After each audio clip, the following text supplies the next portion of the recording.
Olha, há várias preocupações aí envolvendo esse caso, né?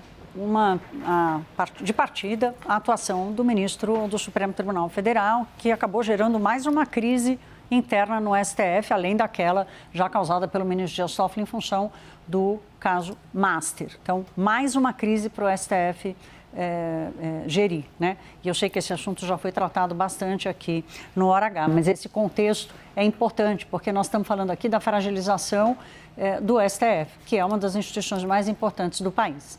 O que a gente está vendo agora que chama a atenção de outras crises recentes que o STF passou é que a fragilização institucional ela vai se estendendo. Então, a gente viu no caso Master, por exemplo, a preocupação com a fragilização do Banco Central e da Polícia Federal.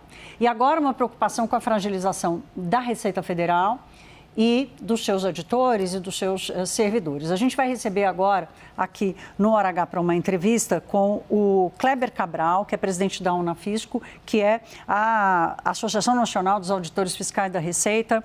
Kleber, bem-vindo, muito obrigada por estar conosco aqui no Hora H. Boa noite.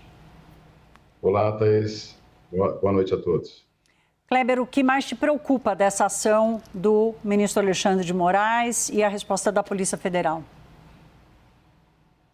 Olha, esse cenário todo nos preocupa bastante, mas aquilo que mais angustiou foi a desproporcionalidade entre aquilo que é acusado e as medidas cautelares gravosas que foram decididas e implantadas ontem, né? Nós temos aí, dentro desses 4 servidores da Receita, nós temos um auditor fiscal, que é com quem nós temos contato, e é mais sobre ele mesmo que eu posso falar aqui com a audiência.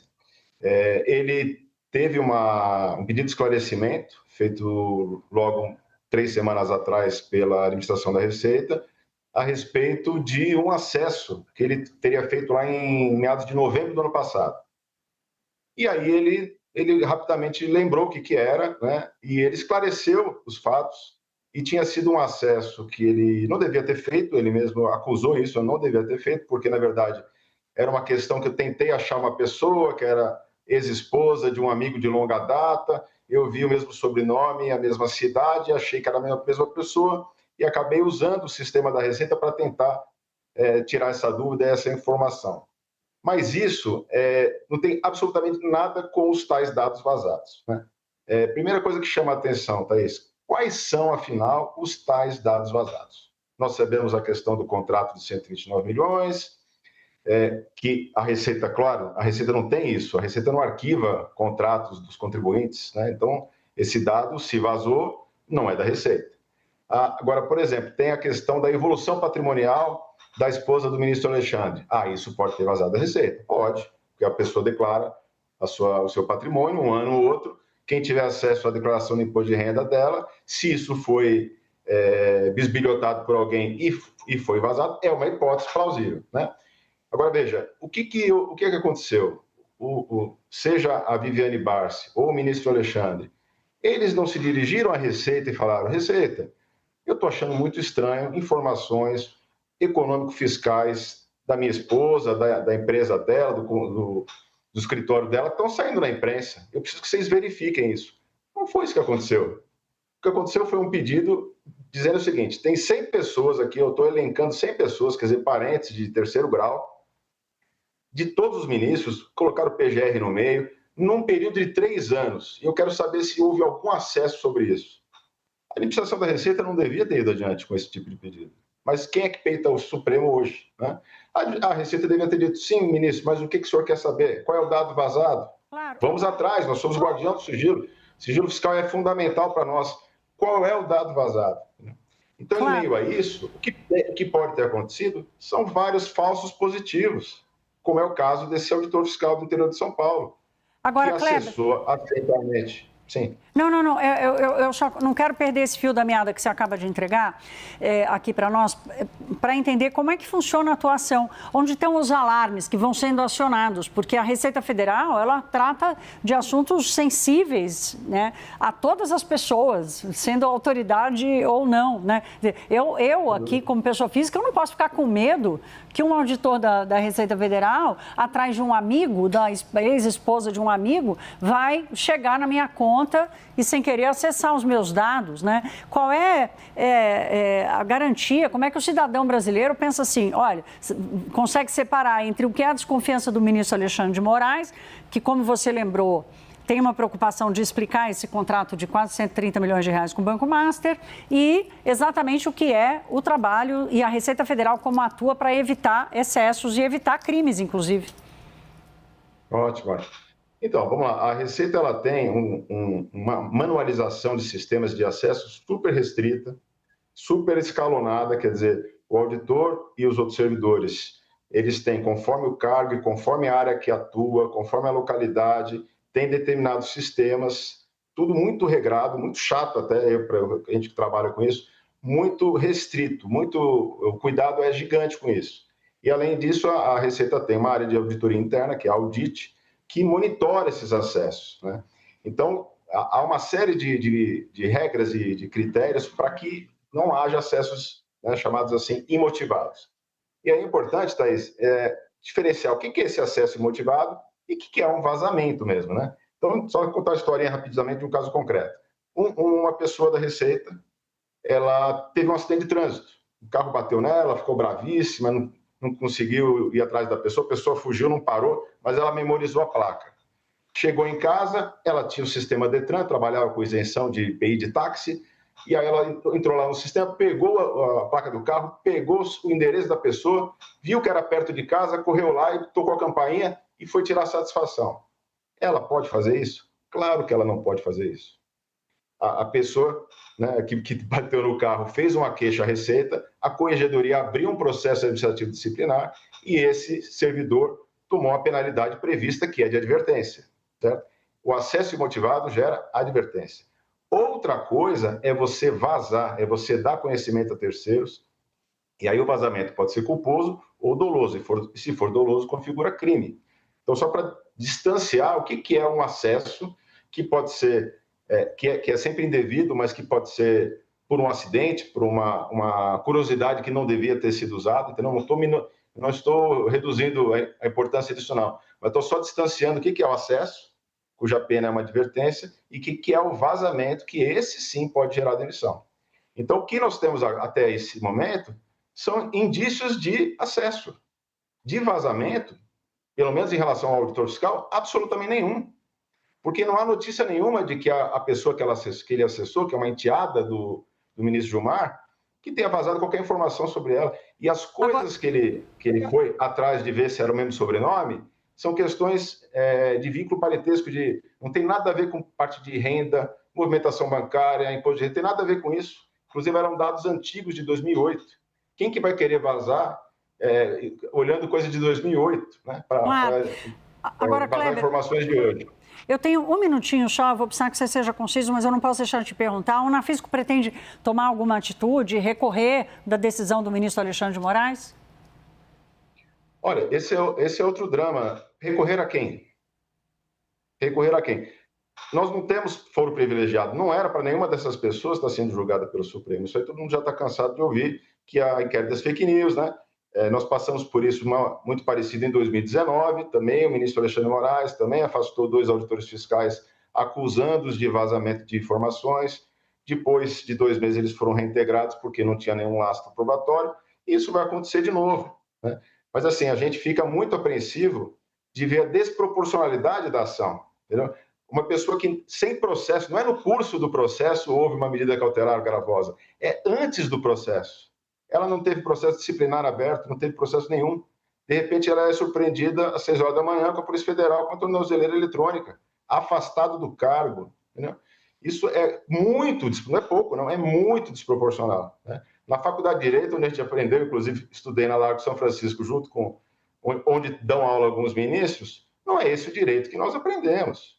É completamente desarrazoado o que aconteceu. Então, nos dá a percepção de que há uma mensagem inibitória contida nisso, né? Que é realmente para inibir qualquer trabalho que possa alguém pensar em fazer e que toque as altas autoridades da República. A gente conversou com Kleber Cabral, que é o presidente da Unafisco, que é a associação que representa os auditores da Receita Federal. Kleber, muito obrigada, uma boa noite. Eu que agradeço.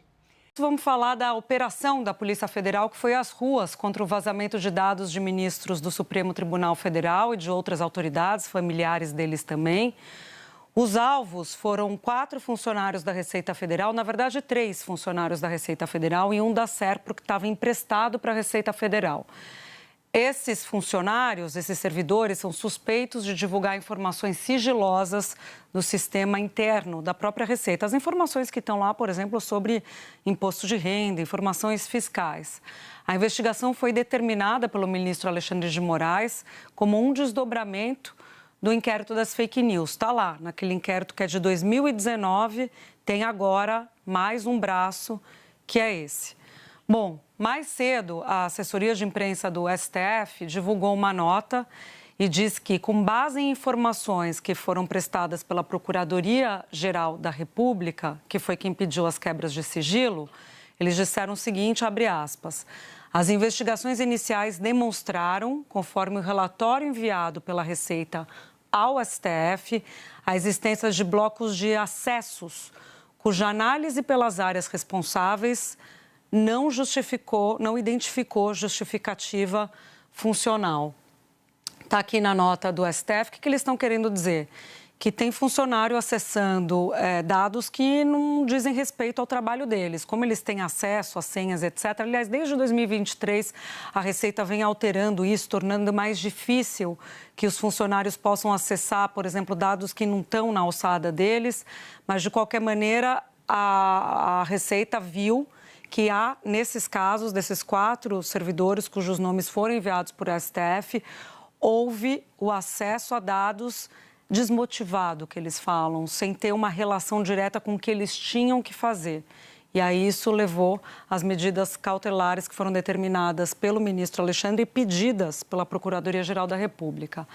A Beatriz Borges está acompanhando esse caso desde cedo e tem informações para a gente. Boa noite para você, Bia. Oi, Júlia, boa noite para você, para todos que nos acompanham aqui na Globo News. Então, hoje, Júlia, a Polícia Federal cumpriu 4 mandados de busca e apreensão. Os alvos foram servidores públicos, como você trouxe, 3 da Receita Federal e 1 do Serpro, que estava a serviço da Receita Federal.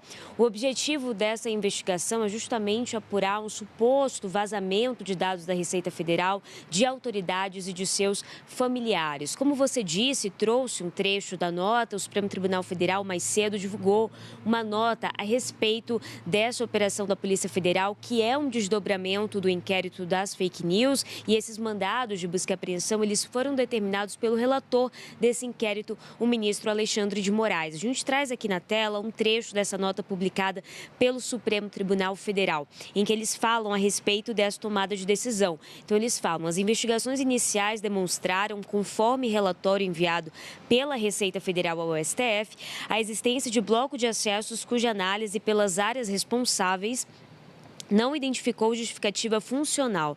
Esses diversos e múltiplos acessos ilegais, conforme destacado pela Procuradoria-Geral da República, apresentam aderência típica inicial ao delito previsto no artigo 325 do Código Penal, violação de sigilo funcional.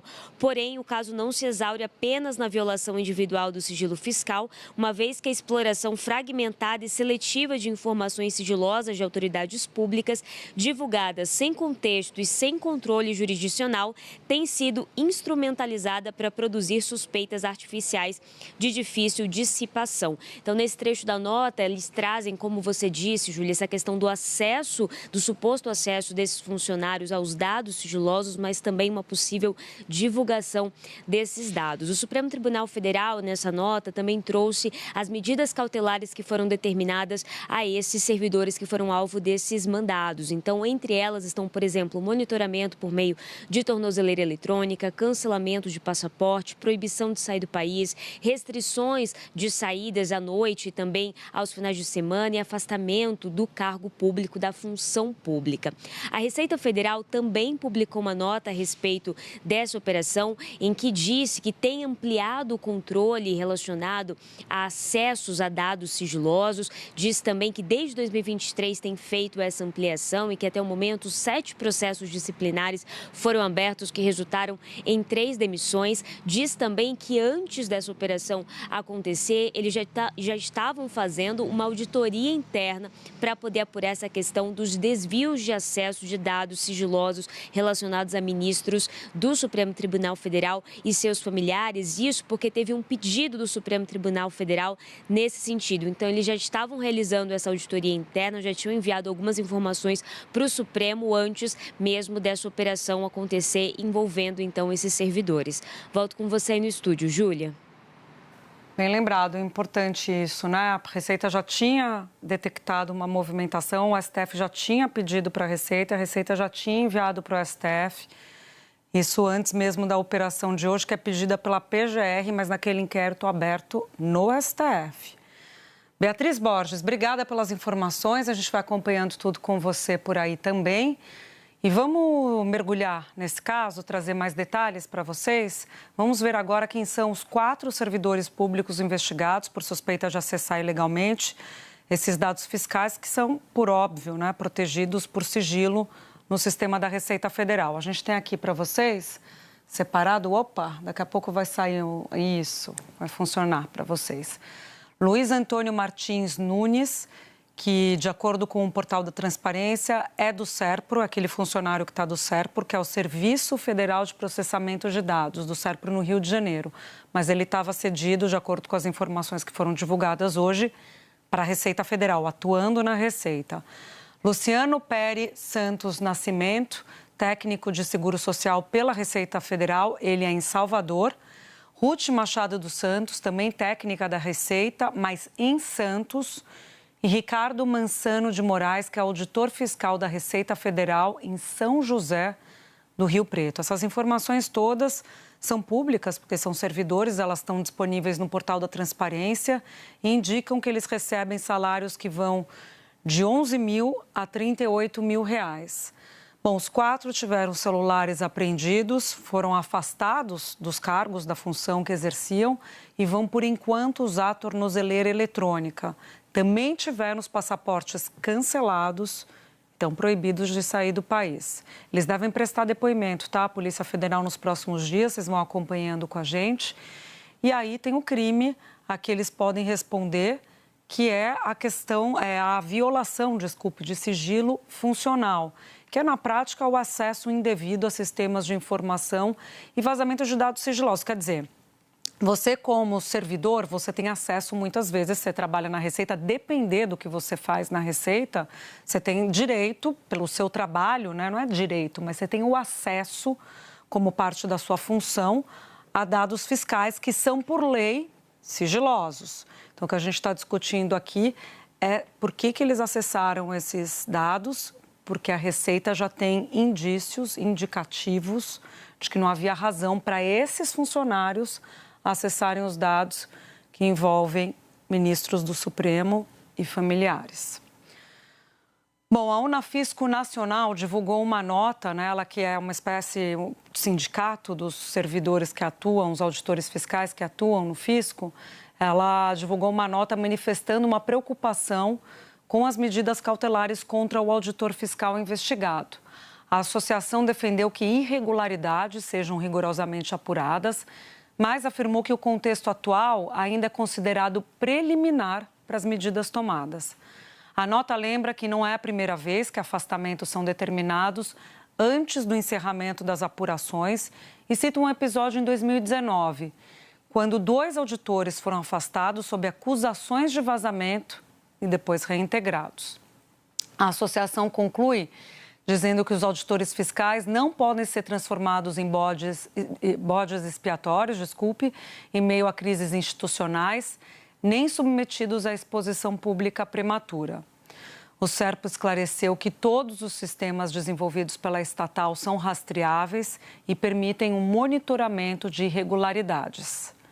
A estatal ressaltou ainda que seus empregados e empregadas não possuem acesso ao conteúdo da base de dados dos órgãos de clientes e se colocou à disposição para colaborar com as investigações. A gente não conseguiu contato com os advogados dos 4 servidores que foram alvo da operação de hoje.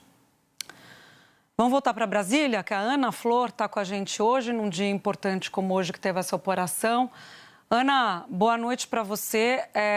Concordo com a nota da Unafisco. Quer dizer, a Receita viu ali, tocou um sinal vermelho da Receita, que houve acesso sem motivação, que é o jeito que eles falam, né? Desses servidores para dados que são sigilosos. Tem que ser investigado. Isso é um fato, porque pode ter um crime envolvido. Se a pessoa não investiga, prevarica, prevaricação.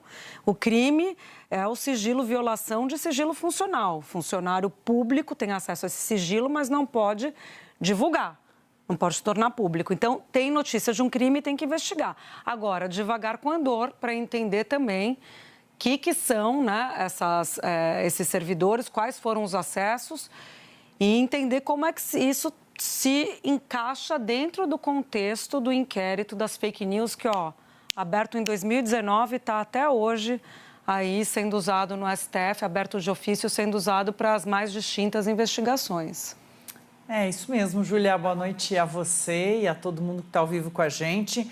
Algumas coisas chamam muito a atenção aqui, né? Porque a gente imagina como deve estar avançada essa investigação para você ter nomes divulgados, você já ter medidas bastante graves, como o uso de tornozeleira, retirada de passaporte, enfim, desses servidores, sendo que a própria Receita estava fazendo uma investigação e mandou essa comunicação, né? Mandou essa informação para o Supremo. Todas as investigações do Supremo relativos a esses casos estão em sigilo, mas esses servidores tiveram os nomes divulgados. É claro que, se houve acesso indevido a dados que são sigilosos, isso vale para qualquer pessoa no Brasil, acessar dados sigilosos de qualquer pessoa no Brasil é bastante grave, é um crime, tem que haver essa investigação. Mas aqui a gente fica com uma série de dúvidas adicionais, porque a gente está falando de um caso em que quem está investigando é o Supremo Tribunal Federal, num caso aberto de ofício, sem que o Supremo tivesse sido provocado, né, como em geral acontece, como é de praxe acontecer, em que o investigador é muito provavelmente vítima também, porque as informações que se tem é que os vazamentos se deram de familiares do Supremo, até mesmo a mulher de Alexandre de Moraes, que é o relator desse caso. Então, de um lado a gente tem isso e o outro lado é essa nova fase da investigação tendo sido solicitada em janeiro. Então, dentro do Supremo, por exemplo, se houve, mas isso quem tem que pedir não é o presidente do Supremo, naquele momento quem estava na presidência interina por conta das férias, do recesso, era Alexandre de Moraes. Então, ele assume num dia e no dia seguinte pede para essa investigação ser aberta na qualidade de presidente do tribunal.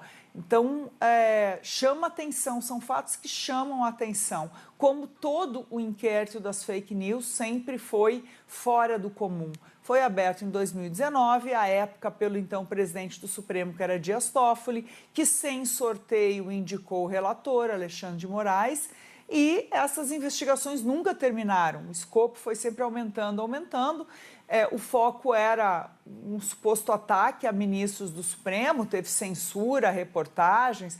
Então, todo esse contexto traz muita preocupação para este caso. E não é só preocupação da sociedade, o Congresso também, quando a gente conversa com parlamentares, demonstram preocupação, e dentro do próprio Supremo. Então, Júlia, o que a gente está vendo aqui é mais uma investigação que parece nunca ter fim, mas que você está vendo a provável vítima ou a proximidade entre vítima, o investigador sendo essa pessoa que tem essa proximidade. Então, isso tudo chama muita atenção. Tem que se investigar, vazamento é extremamente grave, sim, vindo de um servidor, mas é um caso nebuloso em que os sigilos parciais, né, só aumentam essa dúvida. E você até usa uma palavra, Ana, que mais cedo eu usei com o Otávio, e a gente vai falando coloquialmente e a própria palavra mostra como as coisas estão bagunçadas. O investigador, judiciário não investiga, né? Então já tem um vício de origem nessa discussão, que é um inquérito que fica com o judiciário para investigar, sendo que o STF não investiga. Aí você teve toda uma discussão lá atrás, quando foi criado de ofício, e você lembrou muito bem isso em 2019, porque o Ministério Público, à época, e aí era Aras e Lindora, que por outras razões também não queriam investigar nada, era outro perfil de atuação, que não era o que se esperava do Ministério Público, mas o fato é que naquela época eles e outras pessoas do corpo técnico ali do Ministério Público falaram, opa, gente, mas o autor da ação, o titular da ação penal é o Ministério Público. Como é que tem um inquérito que foi aberto de ofício para investigar com o juiz tocando? O próprio Ministério, eles mesmos questionaram e a constitucionalidade porque a gente está falando do inquérito das fake news, gente, aquele lá de trás, como a gente bem disse. E a constitucionalidade foi analisada pelo Supremo, que concluiu que que era constitucional. E ele foi um mecanismo importante, embora considerado por muita gente excepcional, e o risco que traz essa excepcionalidade foi um mecanismo importante para a defesa, inclusive, do Supremo, em última instância, da democracia. Mas a questão ele continua, né? Ele está aí desse jeito meio esquisito, que é um inquérito que está no judiciário. E a operação de hoje, quem pediu foi a Procuradoria, né, Ana, Geral da República, as medidas cautelares. Mas veja só, ela pede no inquérito que não é dela, que é do Supremo, 4781, da fake news. E na nota do Supremo, Ana, fala-se que o Gonê, que é o Procurador-Geral da República, você percebeu isso? Teria sido um dos que tiveram os dados... Exatamente. Que depois tem um esclarecimento, inclusive, da Receita. Conta pra gente isso, então. Era esse o ponto que eu queria chegar. Existe uma ideia de que o próprio Procurador-Geral da República ou seus familiares podem ter sido alvos dessa quebra de sigilo, né, desse acesso indevido, digamos. Mas a própria Receita traz uma nota, eu não tenho uma nota aqui literal, mas o que ela diz é que esclarece que não houve qualquer tipo de acesso a dados sigilosos do Procurador-Geral e seus familiares. Então, já traz um esclarecimento a própria Receita, que é quem começou, estava fazendo e levantou, inclusive, os servidores que fizeram acessos não explicados, né? Porque eu acho que neste ponto é o que a gente entende dessa investigação. Mas você falava da Procuradoria-Geral da República lá em 2019, que era contrária a essa investigação, ou de o Supremo abrir uma investigação de ofício, né? E era muito alinhada ao Executivo. Hoje, há muita gente que levanta o fato de que a Procuradoria-Geral da República é extremamente alinhada ao Supremo.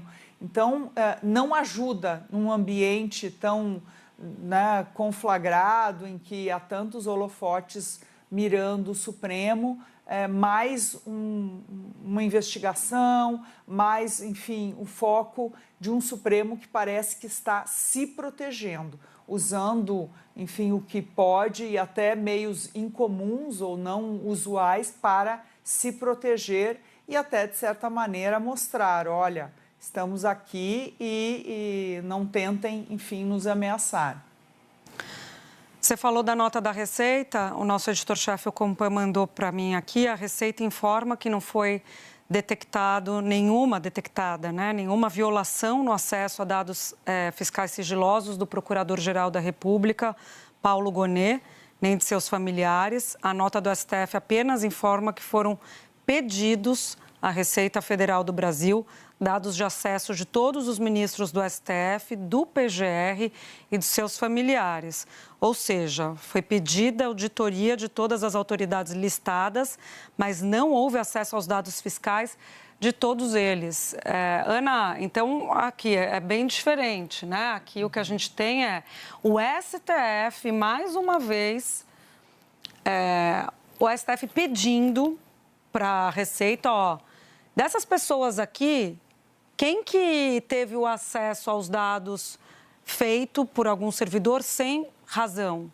Quero saber, ministro, parente, o Gonê, os parentes do Gonê. Aí a Receita, provocada pelo STF, que deveria ser provocada pelo Ministério Público, e seria importante, porque se tem a suspeita de que dados de ministro, a autoridade vazou, tem que fazer a investigação, até aí ok, mas o Ministério Público que deveria ter ido até a Receita, provocado, a Receita responde o Ministério Público, com base na resposta da Receita, vai lá e provoca o Judiciário para ter as medidas que acabou pedindo.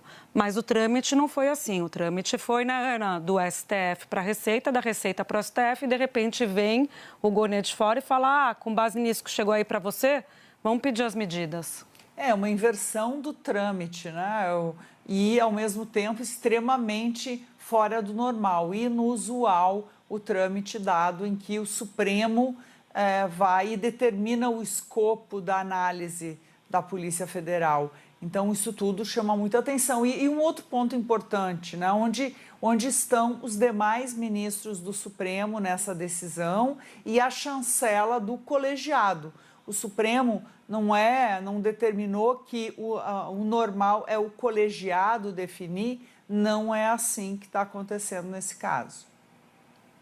Em tese, em algum momento isso vai ser discutido pelo Pleno, né? E vamos ver como é que deve ficar. Até hoje, a constitucionalidade foi dada do inquérito das fake news pela maioria. Teve só, acho que o Marco Aurélio Mello, né? Que foi contra. Isso. E agora, só que agora a situação está um pouco distinta, né? Tem mais críticas nos bastidores, enfim, está um outro contexto. O Fachin e a Carmen Lúcia, de certa maneira, um pouco mais isolados por causa da discussão do Código de Ética. Então, não sei se hoje, se essa discussão fosse levada para o plenário, se ia ter um placar como teve lá atrás, com um voto só de dissenso. Mas a gente vai acompanhar. Fala, Ana, pode complementar. Existe essa discussão de quanto o Supremo se expõe, né, dessa maneira, à crítica, inclusive, né? Não há um momento em que a gente vê, por exemplo, questionamentos podem vir do próprio Congresso também. Então, é mais uma frente em que o Supremo pode ser alvo de crítica e isso afeta a imagem da Corte. Ana Flor, muito bom, hein? Terça-feira de Carnaval com notícia e com você, as duas juntinhas aqui. Vamos seguir em frente.